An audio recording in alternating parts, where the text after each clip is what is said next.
This presentation will go over cover letter writing, and the objective is to help you understand the importance of cover letters, how to use your cover letter during your job exploration process, and the desired outcome of writing your cover letter. The cover letter has three main objectives: to introduce you and your skill set, to demonstrate your interest in the job and organization, and to motivate the reader to interview you. It is not a repeat of your resume. Instead, it is a place where you can hone in on one or two experiences that specifically apply to the desired position. This is your chance to tell your story. Remember to align these experiences and your skills with those listed in the job description. On average, employers will look at your cover letter for 45 seconds. Therefore, every word counts. So be concise in your writing and to remember think outside the box to make yourself stand out while also maintaining professionalism. Therefore, every word counts. So be concise in your writing and remember to think outside the box to make yourself stand out while also maintaining professionalism.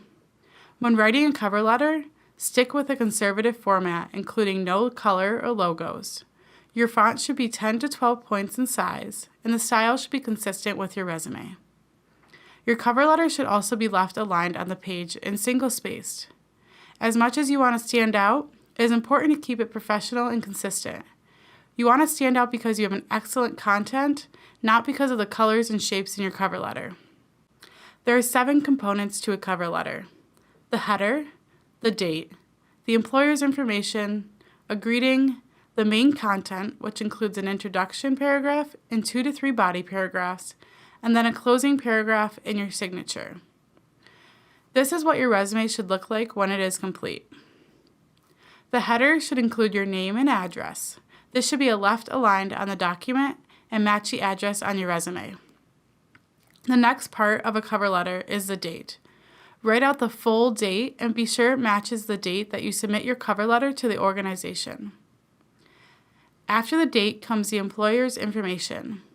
This will include the employer's name, title, department or division, the company name, and the company's address. Check, double-check, and triple-check this information. If you misspell someone's name or even the company's name, your application could be ignored. For the greeting, you will use the last name of the person you will be sending your cover letter to. You don't know the background or age of the reader, therefore use Miss and Mr. unless you are 100% certain that the individual would want to be addressed otherwise. If you know the name of the individual who will be reading your cover letter, always use their name. If not, you can use your job title. Be sure to capitalize this in the greeting. Do not use phrases such as, "to whom it may concern." If you do not know the name of the person who will be reading your cover letter or their job title and are not able to find it out, you can address them as Dear Hiring Manager, Dear Human Resource Manager, or Dear Prospective Employer. You can also use the company's website, the internet, or LinkedIn to find this information. If you are still unable to find this information, you can call the company and simply ask for assistance. Do not just pick a random person at the organization. If you are unsure, err on the side of caution and use one of the generic titles that were previously suggested. This is how your header, date, and employer information should be formatted all together on your cover letter. All of your information should be aligned to the left with a space between each section. In your introduction paragraph, you want to address why you are writing this cover letter, what job you are applying to, how you heard of the opening in the organization, if someone working at the company referred you to the position, and why you are interested in the job. Be clear and concise in your writing. Quickly introduce yourself to the reader. Also, introduce something of interest that they are not expecting, as you do not want to sound like every other applicant. Here's a good example of an introduction paragraph. Dear Mr. Scott, I'm writing in response to the marketing internship position that I learned about from the posting on John Carroll's Handshake platform.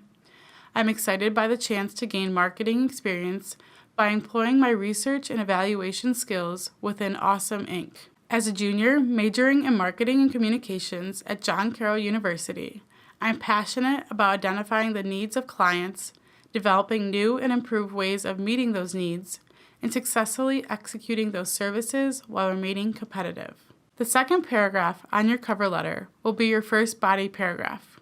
Here, you want to sell yourself by highlighting your hard skills and your personality. In this paragraph, you will tell the employer why you are interested in working for the organization, why you would be a good fit, and what they can expect from you. To do this, you can tell them a brief story that highlights a skill or skills you have. Remember to use familiar language from the job posting and include examples that show off the skills you have. Your cover letter should complement your resume, but not repeat it. Here is a good example of the second paragraph of your cover letter. My previous internship at a local marketing and advertising firm has prepared me to present offers on new products and work with major clients. I pursued these clients through phone solicitation, email, and direct mailings, which led to an increase in the company's client base by 5%. I also advertised products through managing social media networks, including LinkedIn, Twitter, Instagram, and Facebook, and created printed ads using brochures and flyers. With this experience, I have learned the best practices in enticing and gaining new clients, which will allow me to contribute to building the brand of Awesome Inc. In the third paragraph, you will demonstrate your knowledge of the industry or field, draw correlations between your skills and the needs of the industry, and show that you have done your research.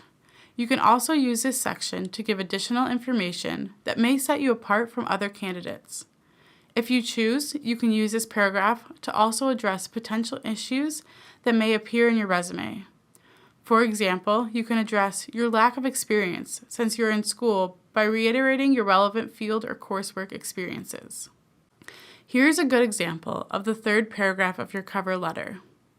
In addition to my practical work, my experience in a rigorous academic program make me a well-qualified applicant for this position. My coursework in marketing research, innovation in visual communications, and digital marketing have prepared me to contribute in the following ways as an intern. Research current marketing trends to produce innovative strategies, coordinate promotional company events, and build customer relationships through integrated multimedia. In the closing paragraph, you will thank the employer for reviewing your credentials, indicate your desire for an interview, and specifically when and how you're going to contact the employer. You should state your phone number and email should they need to contact you. Be sure to use the same phone number and email address that is listed on your resume and to have a professional voicemail recorded. Here is a good example of the closing paragraph. Thank you for taking the time to review my credentials, and I hope to meet you in person. I'll follow up with you via email by the end of next week to discuss the possibility of scheduling an interview. Should you need to contact me, I can be reached by cell at 123-456-7891 or email at johndoe19@jcu.edu. Thank you for your time and consideration. For your signature, start with a salutation and then leave 2 or 3 spaces for your handwritten signature and then your typed first and last name. To create an image of your signature, sign a piece of paper and then take a picture of it or scan it and insert it into your document. This is what your completed cover letter should look like. Your cover letter should be clear, concise, and concrete. Be sure to proofread your cover letter for spelling and grammar errors. Make sure to write a new, targeted cover letter for each job. Your resume should show what you have to offer, and your cover letter should tell the employer why they should hire you. Understand this is a process, and it may take a few drafts to complete a final version of your cover letter. For help with cover letter writing, set up an appointment today through Handshake or reach us by phone or email. In terms of additional career advice, remember, we are here to help you make career-related decisions, develop your skills to achieve your goals, and connect you to opportunities. Please come visit us in our new location in the Mastro-Tonti Student Success Commons located in the Griselli Library.